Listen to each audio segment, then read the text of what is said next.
Mnasema hata zile nyimbo za kale hazivumi, mafi ya kale nayo hayanuki. Msifanye ni sadiki kuwa ndivyo ilivyo kwake Marcus Rashfield. Kila aliyekuwa akisifiwa sasa hivi amesaulika.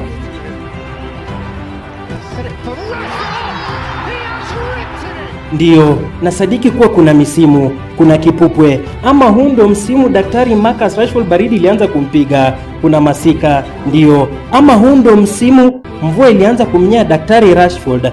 Ama kuna mchawi aliiba nyota yake, mwambieni airegeshe kwa harama yoyote ile, hata kama ataituma peibili tumchangie. Tupo tayari. Tunataka kumuona Marcus Rashford aliyekuwa akitokea kombe la dunia mwaka 2022.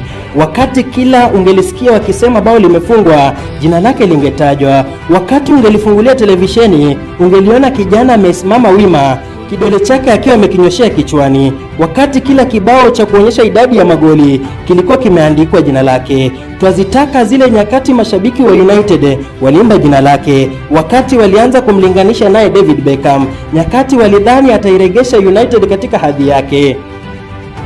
Sasa hivi nasikia amegeuka tangatanga, mara yupo Barcelona, mara yupo Aston Villa, mara amerejea kule United.